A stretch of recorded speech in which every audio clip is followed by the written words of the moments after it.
Mike Mukebayi et l'enlèvement de Titi Bolumbu, journaliste à Canal Kin. Antena, le journal, John Ngomboa. Bonsoir madame, bonsoir monsieur. Merci de vous joindre au rendez-vous de l'actualité sur Antenne A. Le ministre de la Santé est revenu de Bouende à l'Équateur. Kabange Numbi nomme la fièvre hémorragique rencontrée dans cette localité du nom de fièvre hémorragique indépendante, parce que jusque-là, il est difficile de lui donner exactement un nom. Ce n'est pas Ebola, ce n'est pas non plus autre chose. Le ministre Kabange s'est adressé aujourd'hui à la presse pour donner plus de lumière sur cette question qui concerne la santé publique. C'est un reportage de Patricia Bassois.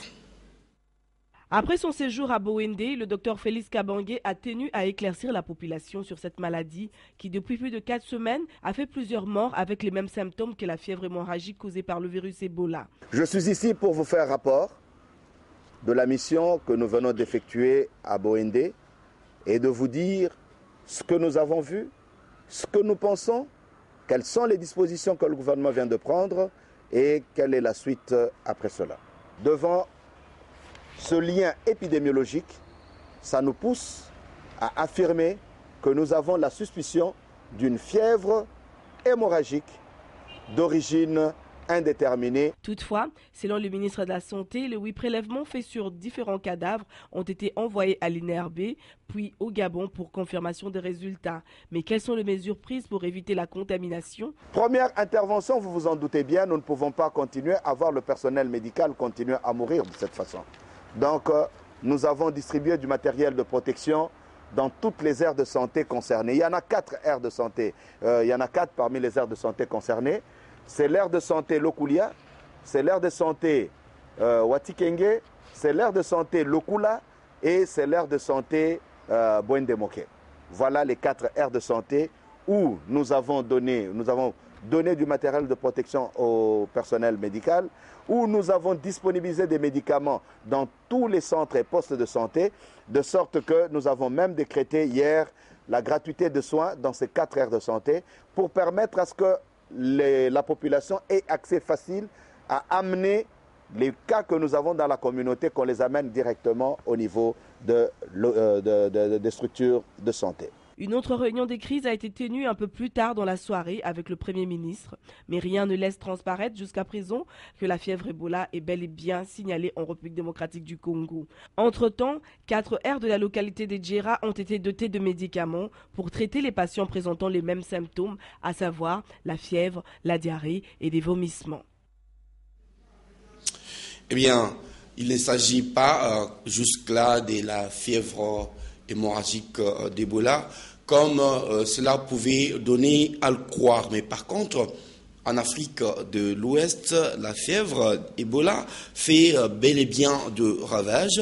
Plus de 1350 personnes sont décédées au Libéria, informe l'OMS. La présidente du Libéria, Ellen Johnson Sirleaf, a dû prendre des mesures fortes. Elle a décrété un couvre-feu général et la mise en quarantaine des 2 quartiers urbains face à la progression inexorable de cette épidémie, comme vous l'a dit Laïne Bofando dans ses commentaires rendus sur des images de TV5. Depuis le mercredi 20 août 2014, il y a un couvre-feu de 21h à 6h du matin au Libéria, décrété par la présidente libérienne Ellen Johnson Sirleaf dans un discours radio-télévisé mardi soir. Le chef d'État a également décrété la mise en quarantaine de la banlieue de Monrovia où 2 jeunes ont attaqué un centre d'isolement, pillant des objets potentiellement contaminés et provoquant la fuite des 17 malades retrouvés depuis, ainsi que d'un quartier de Kakata au sud de la capitale. Le Libéria, qui compte pour 53 de 84 nouveaux morts et 48 de 113 cas supplémentaires, souffre d'une accumulation de circonstances défavorables, a expliqué à l'AFP le responsable du bureau d'aide humanitaire de l'Union européenne pour l'Afrique de l'Ouest.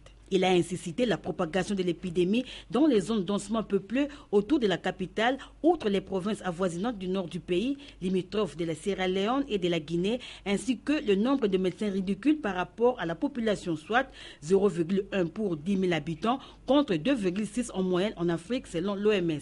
A contrario, l'OMS a discerné quelques lueurs d'espoir en Guinée, d'où est partie l'épidémie avec certaines mesures efficaces, ainsi qu'au Nigeria, pays les plus peuplés d'Afrique, relevant une seule chaîne de transmission identifiée et la vigilance des autorités. Sur le continent, les mesures de précaution se sont multipliées, aboutissant à un isolement croissant des pays concernés. La Côte d'Ivoire a annoncé pour sa part la suspension jusqu'à nouvel ordre de l'organisation dans le pays des compétitions sportives internationales. Afin d'atténuer l'impact économique de l'épidémie, la Banque africaine de développement a promis une aide de 60 millions de dollars, 45 millions d'euros aux pays touchés sous forme d'appui budgétaire pour leur permettre de payer le personnel de santé et d'équiper les systèmes de surveillance. L'épidémie d'Ebola, la plus grave depuis l'apparition de cette fièvre hémorragique en 1976, a fait au moins 1350 morts, dont 57 au Libéria.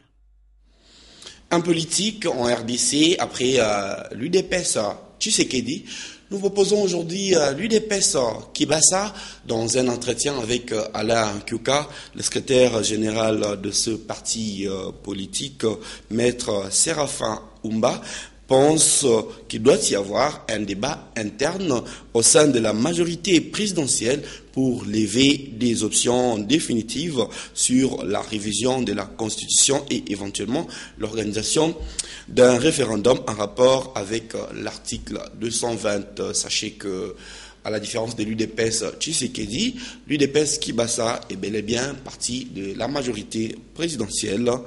Un extrait de cet entretien avec Alain Kyuka. Séraphin Oumba, bonjour. Bonjour, c'est journaliste. Vous êtes secrétaire général de l'UDPS El Kibasa Maliba. Ouais. Justement, aujourd'hui, le débat, c'est autour de la révision de la Constitution du 18 février 2006. Vous pensez que cette révision est opportune aujourd'hui? Bon, ça dépend du juge de l'opportunité. Le juge de l'opportunité dans cet aspect de choses, ce n'est que le peuple. Si le peuple décide qu'il y a opportunité de changer la Constitution, qu'est-ce que vous et moi, nous pouvons pour résister? Nous allons nous soumettre à cette révision. Mais alors, comment le peuple va s'exprimer quant à ça?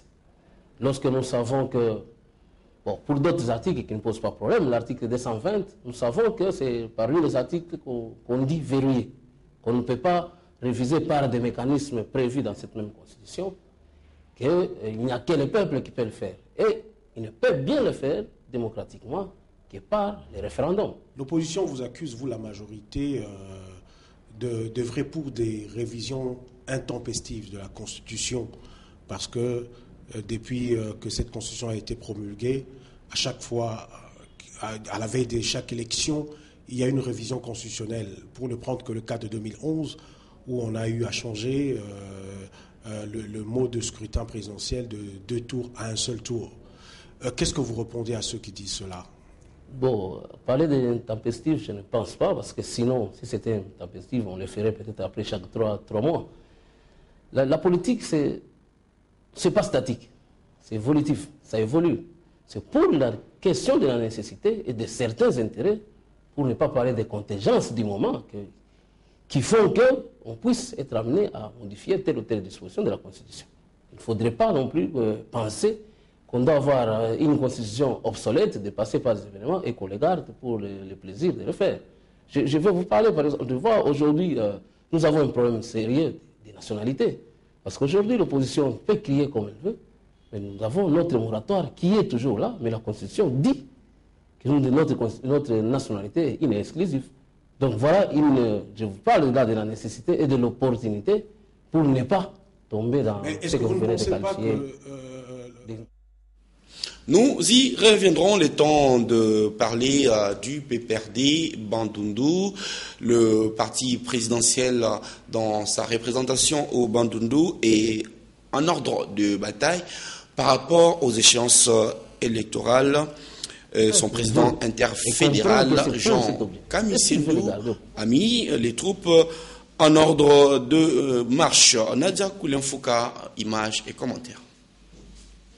C'est sur invitation du gouverneur de la province du Bandundu et président interfédéral du PPRD, Jean Kamisendou, que le cadre de ce parti de la majorité présidentielle se sont retrouvés pour parler de la marche du parti et des échéances à venir. Cette rencontre d'échange a permis aux fédéraux du PPRD Bandundu de se ranger en ordre utile de bataille derrière l'initiateur du parti, Joseph Kabila, pour les élections au niveau local, municipal et urbain. Nous avons été investis comme président interfédéral du PPRD Bandundu. Nous n'avons jamais eu l'opportunité de réunir tout le monde au même endroit. Et enfin, c'est la préparation des élections. Et donc, nous nous mettons déjà à la tâche pour préparer ces élections. C'est un rendez-vous assez important. Vous savez que nous sommes interfédérales depuis seulement une année et demie. Et ce sont les premières élections auxquelles nous allons participer à la tête de la province.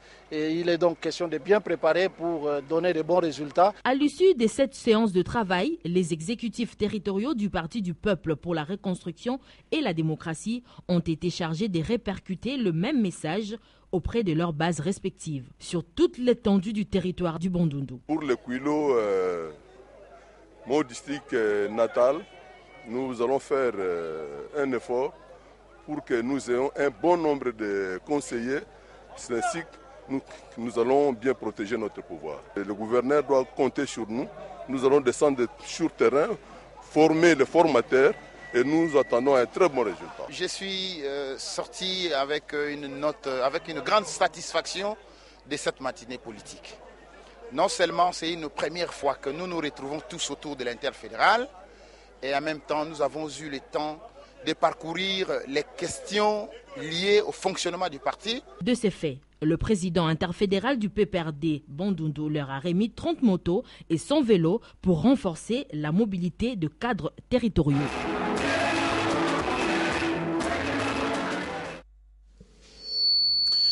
Un autre parti politique de la majorité, il s'agit du parti Lumumbiste unifié du patriarche Antoine Gizenga, qui a célébré ce jour 50 ans de lutte pour l'indépendance totale du peuple congolais, la démocratie et la refondation de l'État, a déclaré donc le Palou au cours d'une grande manifestation organisée à l'est de Kinshasa. 50 ans d'expertise, d'expérience et de maîtrise. Les fidèles du bleu et jaune, couleur du Palou, se sont donc présentés massivement à la cérémonie d'ouverture de ces festivités à la résidence officielle du patriarche Antoine Gizenga au village Mashika à Gizungu, dans le groupement de Bouma, situé dans la commune de Lancélé.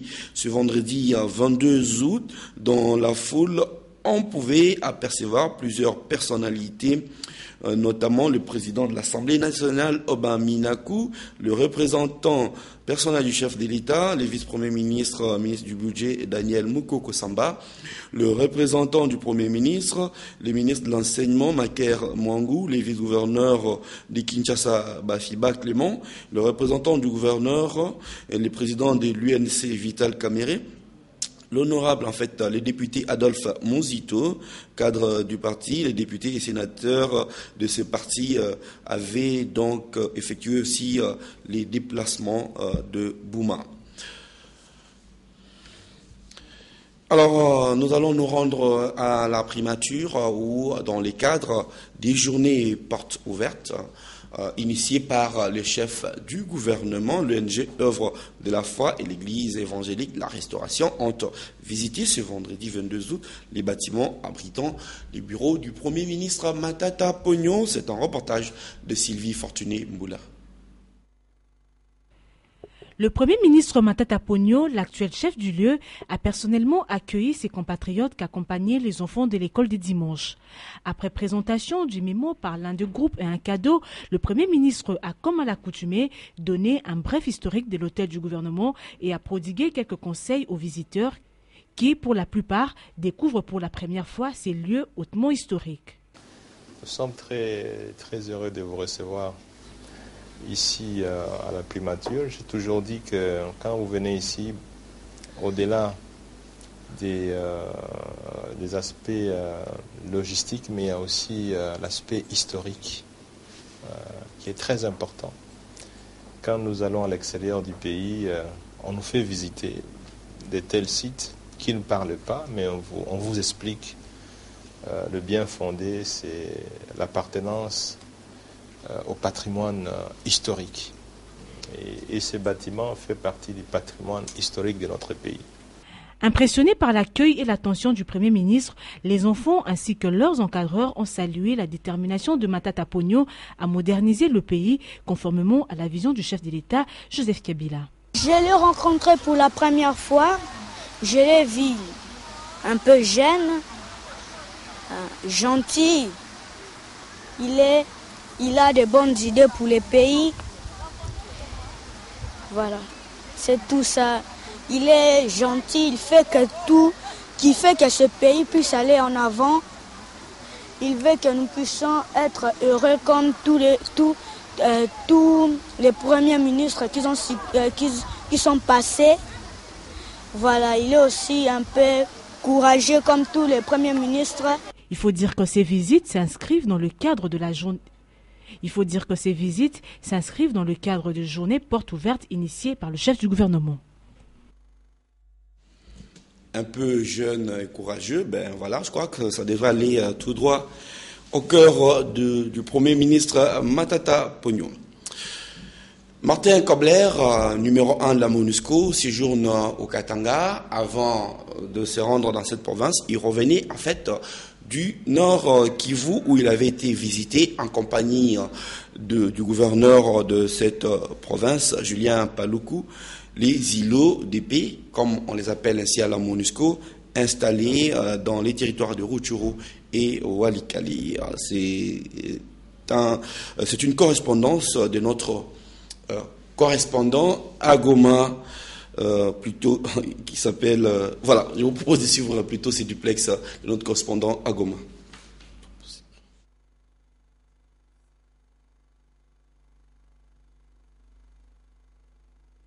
De son arrivée à Goma en début de semaine, les représentants du secrétaire général de l'ONU en RDC, Martin Kobler, s'est venu dans une tournée de visite des îlots de stabilité, un programme de l'ONU dans les territoires de l'Est de la RDC.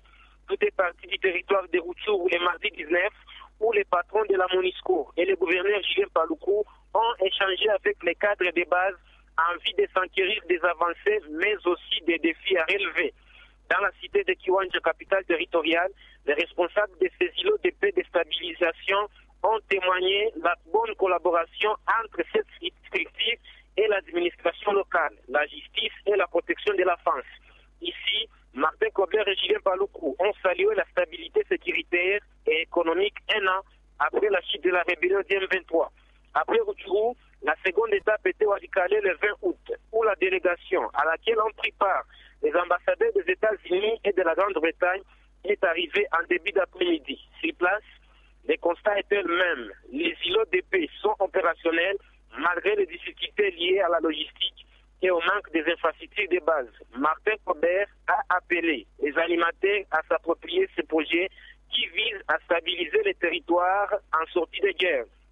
Les réhabilitations des prisons de Walikale et infrastructures routières ont été envisagées par les deux personnalités. Le gouverneur Julien Paluku et Mme Élisée Minembwe, administratrice du territoire de Walikale, ont salué le partenariat de la RDC et la MONUSCO. Ici même, un appel a ainsi été lancé aux investisseurs dans les Walikale. La paix étant déjà à la ligne, a renchéri le gouverneur du Nord Kivu. Après cette tournée biterritoriale, le mardi et mercredi, la délégation onusienne a pris vol pour la ville de Lubumbashi au Katanga, le jeudi via celle de Goma au Nord Kivu. Goma, Pascal Moulegwa, Antenne A. Oui, c'est bel et bien Pascal Moulegwa qui était joint à Goma par Natacha Bomongo. L'audience dans l'affaire auditeur supérieur ministère public et partie civile Mandiango et Mondeke contre les majors Didier Iwango et les sous-commissaires de la police Fridi Kabala au sujet du meurtre d'une fillette au lieu d'incarcération s'est ouverte depuis hier à Kinshasa, au CPRK, par la cour militaire de la Gombe. Les prévenus sont poursuivis pour violation des consignes et détention arbitraire. Sylvain Kapombo pour le reportage. Les majors Didier Ewango et l'OPJ Kabala Freddy sont les prévenus qui auraient occasionné la mort de Boukaka, une fillette âgée de 2 ans, au lieu de détention au Siat La Colline dans la commune de Mongafula. En effet, les faits remontent au 12 avril 2014, lorsque les sous-commissaires de la police Kabala, officiers de permanence, avaient reçu dans les installations du commissariat le nommé Mandiango Michel, présumé voleur accompagné de son enfant. Entendu devant la cour, celui-ci a avoué les avoir reçus au travers une foule la nuit de samedi à dimanche à 22h, puis ordonné leur mise à garde à vue pour être auditionnés sur PV le dimanche 13 août. Chose réfutée par Mandiango qui, dans sa narration des faits, soutient qu'il a été escorté par 4 policiers acheminé dans un cachot avec son enfant et cette dernière aura par la suite succombé. La partie civile Mandiango a quant à elle relevé certaines contradictions dans le PV établi par l'OPJ, notamment sur les dates de dépôt de plainte et a promis d'en tirer toutes les conséquences. Autre sujet qui a fait débat au cours de cette audience, c'est le préalable relevé par la défense sur la présence de Nemba Lemba, patron de Molière Télévision. Qu'il y ait l'élément en fait instigateur, les catalyseurs même de ce procès, Monsieur le Président. Eh bien, Monsieur le Président, pour permettre à ce que votre auguste puisse bien évoluer, la défense estime que la présence de M. Molière est de nature à compromettre la tranquillité. Et au président des séances d'apaiser les esprits. L'organe de presse Molière TV ne va pas se substituer à une juridiction pour condamner, pour acquitter votre client. Ayez vos apaisements. La cause a été renvoyée au 1er septembre 2014. C'est incroyable. Et M. Molière, comme on l'appelle, il allait influencer le procès dans quelle mesure? C'est à ne rien comprendre. Bon, bref, nous allons partir au Katanga. Près de 35 jeunes hommes et femmes, ainsi qu'une tonne de bouteilles de whisky frélaté ont été arrêtés dans la nuit du jeudi à vendredi et présentés au public aujourd'hui par le maire de la ville du Katanga, en fait la ville de Lubumbashi, Georges Kassanguza. Plus de détails avec notre correspondant à Lubumbashi qui est joint au téléphone. Il s'agit de Marcel Kazanga.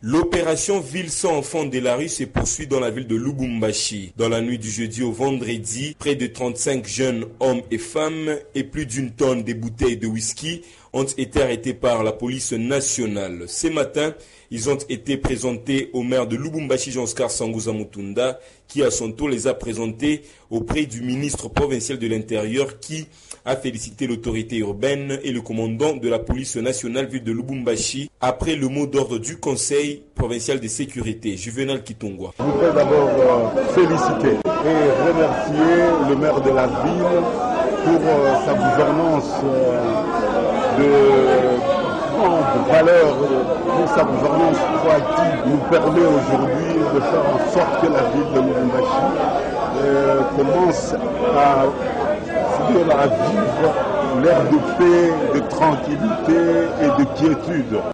Parce que comme vous le savez, ça fait longtemps que le Conseil provincial de sécurité avait demandé à M. le maire de la ville de Lubumbashi, avait demandé au commandant de la ville de Lubumbashi de faire en sorte qu'on puisse quand même débarrasser la ville de tous ces délinquants qui créent du désordre, qui créent de l'insécurité au niveau de la ville. Signalant que ces badauds sont entre les mains de la justice. Depuis Lubumbashi, Marcel Kazanga, Antenne A Télévision.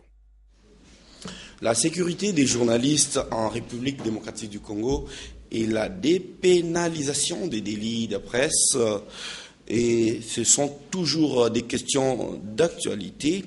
Deux journalistes congolais en sont victimes. L'un, Mike Mukebai, qui est éditeur du quotidien Congo News, est détenu depuis jeudi à Kinshasa. L'autre, c'est Titi Bolumbu de Canal Kin Télévision, qui a été incarcéré puis libéré 48 heures après.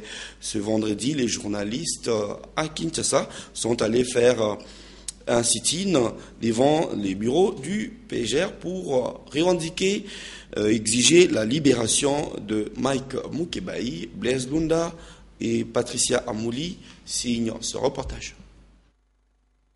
Elle s'appelle Titi Bolumbu, journaliste à la télévision Canal Kin, émetteur à Kinshasa, capitale de la RDC. Elle a été incarcérée pendant 48 heures dans un endroit inconnu et libérée ce vendredi par ses ravisseurs. Le directeur général de cette chaîne l'a rencontré ce 22 août. Moïse Moussangana nous a parlé d'une personne traumatisée par le traitement qu'on lui a fait subir. Pour le moment, il faut dire qu'elle se porte bien, parce qu'elle est vivante, ça il faut le dire. Mais je vous ai dit qu'elle est un peu traumatisée. Il faut peut-être un petit suivi médical. Et pour cela, on va peut-être chercher un médecin qui va l'accompagner. Monsieur Moussangana estime que Titi Bolumbu s'est retrouvée au mauvais endroit et au mauvais moment. Elle s'est retrouvée au mauvais moment, à un mauvais endroit.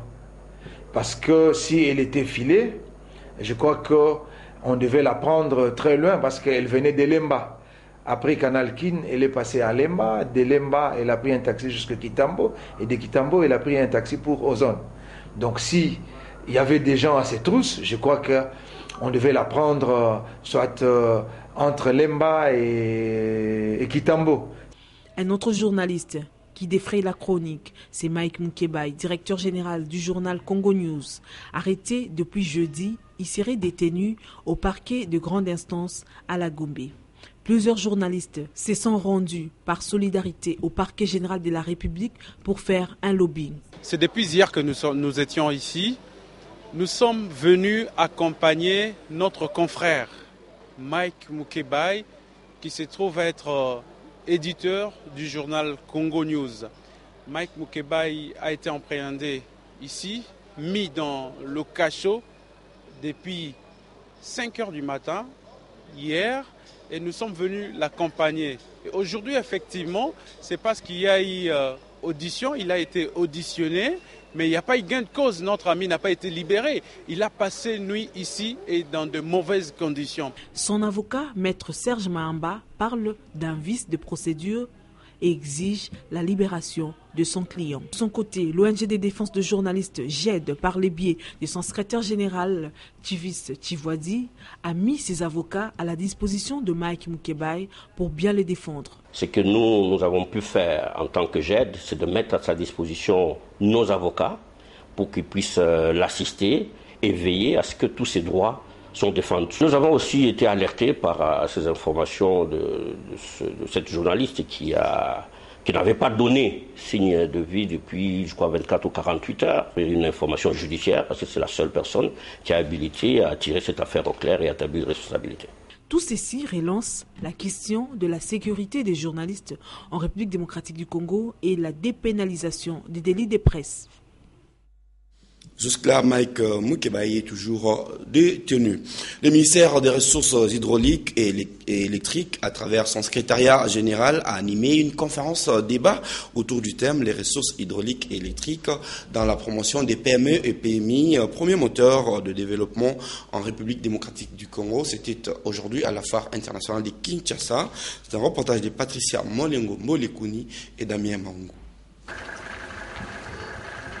Cette journée dédiée à l'énergie était l'occasion pour le ministre des Ressources hydrauliques et électriques de présenter la vision du chef de l'État dans le secteur de l'énergie qui est d'un grand apport dans le développement de la République, a fait savoir Bruno Kapanji dans son mot. Il était également question au cours de cette conférence débat de présenter de la classe des énergies renouvelables un guide de différents sites hydrauliques de la République démocratique du Congo. Au bout de 2 ans, nous sommes arrivés à produire la classe des énergies renouvelables. Cet atlas, c'est un outil d'aide à la décision. L'atlas contient beaucoup d'éléments pouvant permettre à tout investisseur qui veut venir investir dans le secteur d'avoir un outil de référence. En ce que l'Atlas renseigne dans l'ensemble de la République, sur 145 territoires, toutes les formes d'énergie possibles, susceptibles d'être pratiquement exploitées. Je pense ici au solaire, à l'hydroélectricité, à la biomasse, à l'éolienne, et pourquoi pas à la géothermie, etc. La rencontre de ces jours a été ponctuée par la visite de stand de la Régie des eaux et de la Société nationale d'électricité SNEL, une belle opportunité pour le public de voir le véhicule électrique qui circule sans carburant, une première en République démocratique du Congo. Voilà, nous allons lire la presse parue aujourd'hui à Kinshasa dans une sélection et commentaire de Patricia Molingo Mbolekuni.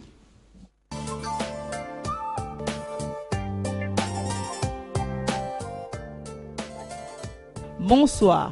Les dépêches de Brazzaville titrent à Saïn, province de l'Équateur, une maladie non identifiée sévit à Boendé. Forte diarrhée, fièvre et vomissements, tels sont les symptômes de cette maladie contagieuse qui s'est manifestée depuis le mois de juillet en touchant 3 aires de santé dans le territoire de Boendé dans la province de l'Équateur. À ces jours, renseigne le journal, elle a déjà fait 65 victimes, dont un médecin et 2 paramédicaux dans l'aire de santé de Djera dans le district de la Chuapa à 25 km de Boendé Centre. La maladie tendait à progresser vers la localité de Wechikengo, près de la rivière Chuapa, avant que l'alerte ne soit lancée. À peine l'alerte lancée, une mobilisation générale pour Boendé indique le phare. Membres du gouvernement, experts de l'OMS et de l'INRB, autorités de l'Équateur, ont constitué une sorte de comité de crise. Ce comité capte depuis le 20 août dans la ville de Boendé sous la supervision du ministre national de la Santé, Félix Kabangi. De quoi s'agit-il, s'interroge le quotidien. Les résultats de prélèvement de sel et urine effectués sur place et envoyés à Kinshasa pour analyse seront disponibles le week-end. À ce stade, on parle d'une maladie qui serait apparentée au terrible fléau qui décime de personnes en Afrique de l'Ouest. Mobiliser des cas d'insécurité causés par les éleveurs étrangers qui portent des armes présents sur l'étendue du district du Ouélé en province orientale. La série congolaise note Forum de Zas, on cite le vol, vente du matériel, les détournements du fonds et la production frauduleuse de cartes d'électeurs. De la crise que les élections de 2011 législatives comme présidentielles étaient bâclées et ainsi contrairement à Monseigneur Laurent Mosengo qui lui avait réclamé une certaine époque la vérité des urnes, le président de l'ANER s'interdit pour sa part d'accorder le moindre crédit à toutes les institutions nées de ces élections. Il n'y a ni vainqueur ni vaincu, soutient-il, et en en croire, une transition pourrait être instituée à l'issue du dialogue. Bonsoir. Vous nous suivez à Goma en clair sur Hub Channel TV et à Bukavu sur Vision Chala TV. Bonne soirée en compagnie de nos programmes. Demain à 19h, vous retrouverez Patricia Sylvie Mboula et moi je vous retrouve lundi 19h. Bon week-end déjà.